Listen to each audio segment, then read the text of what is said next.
प्यारे बच्चों, कक्षा 10 के सामाजिक विज्ञान के अंतर्गत इतिहास विषय में आज तीसरा अध्याय भूमंडलीकृत विश्व का बनना के अंतर्गत आधुनिक युग से पहले तथा रेशम मार्ग से जुड़ती दुनिया का अध्ययन करेंगे।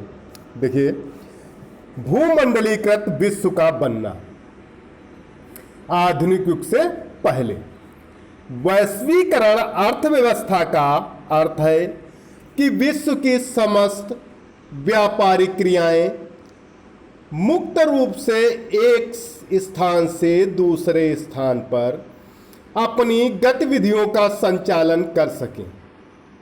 इस प्रकार की मुक्त व्यापारिक क्रियाएं पिछले 50 वर्षों में देखने को अधिक मिली, परंतु आप इस अध्याय में अध्ययन करेंगे भूमंडलीकृत विश्व के बनने की प्रक्रिया।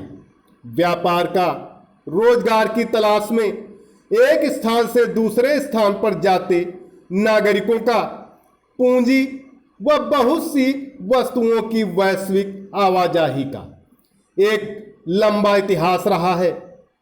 आज जब हम अपने जीवन में वैश्विक आपसी संपर्कों के बारे में सोचते हैं तो हमें उन युगों के बारे में भी जानना चाहिए जिनसे गुजरते हुए हमारी यह दुनिया ऐसी बनी है। मानव का आवागमन अन्य देशों के साथ आधुनिक युग में भी हुआ हो ऐसा नहीं है। आवागमन की यह प्रक्रिया तो मानव इतिहास के साथ ही आरंभ हो जाती है। भूमंडलीकृत विश्व के बनने की प्रक्रिया एक लंबे चौड़े समय से शुरू हो गई थी।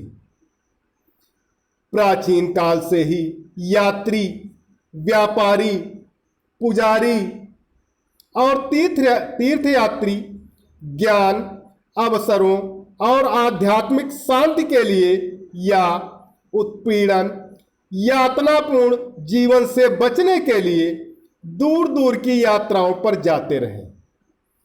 अपनी यात्राओं में ये नागरिक भिन्न भिन्न तरह की वस्तुएं, पैसा, मूल्य, मान्यताएं, हुनर, विचार, आविष्कार और यहाँ तक कि कीटाणु एवं बीमारियां भी साथ लेकर चलते रहे।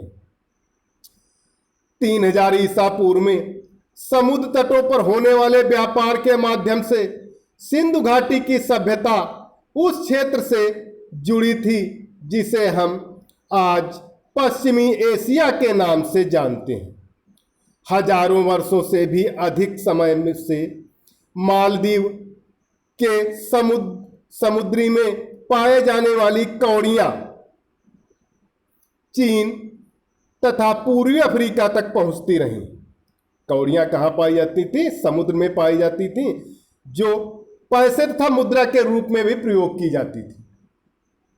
बीमारी फैलाने वाले कीटाणुओं का दूर दूर तक पहुंचने का इतिहास भी 7वीं सदी तक ढूंढा जा सकता है। 13वीं सदी के बाद तो इनके प्रसार को निश्चित रूप से देखा जा सकता है। आधुनिक काल में कोरोना जैसी महामारी ने पूरे विश्व को अपने चपेट में ले लिया है। देखिए आगे, रेशम मार्ग से जुड़ती दुनिया। दुनिया के विभिन्न क्षेत्रों के मध्य व्यापारिक व सांस्कृतिक संपर्कों का सबसे जीवंत उदाहरण सिल्क मार्गों के रूप में दिखाई देता है। किसके रूप में दिखाई देता है? सिल्क मार्गों के रूप में दिखाई देता है। प्राचीन काल में बहुत से सिल्क मार्ग थे जहां से अनेक वस्तुओं का आदान प्रदान होता था। इस मार्ग से लगभग पूरा यूरोप आपस में जुड़ा हुआ था। सिल्क मार्ग नाम से पता चलता है कि इस मार्ग से पश्चिम को भेजे जाने वाले चीनी रेशम का कितना महत्व था। इतिहासकारों ने अनेक सिल्क मार्गों के बारे में बताया है। भूमि और समुद्र मार्ग से होकर गुजरने वाले ये मार्ग न केवल एशिया के विशाल क्षेत्रों को एक दूसरे से जोड़ने का काम करते थे, बल्कि एशिया को यूरोप और उत्तरी अफ्रीका से भी जोड़ते थे। ईसा पूर्व के समय में ही ऐसे सभी मार्ग सामने आ चुके थे और लगभग 15वीं शताब्दी तक अस्तित्व में थे। इसी मार्ग द्वारा चीनी पाटरी जाती थी और इसी मार्ग से भारत व दक्षिण पूर्व एशिया के कपड़े व मसाले विश्व के दूसरे भागों में पहुंचते थे। वापसी के दौरान सोने चांदी जैसी कीमती धातुएं यूरोप से एशिया ले जाई जाती थी। व्यापार और सांस्कृतिक आदान प्रदान दोनों ही प्रक्रियाएं साथ साथ चलती थीं। प्रारंभ में चाहे वह ईसाई मिशनरी हो, मुस्लिम प्रचारक या बौद्ध भिक्षु, सब व्यापारियों के साथ ही अपने धर्म प्रचार के लिए विभिन्न देशों में पहुंचे। उनके इस कार्य में सिल्क मार्ग में ने विशेष रूप से सहायता की, क्योंकि उस काल में यही ऐसा मार्ग था जो अधिकतर देशों को आपस में जोड़ता था।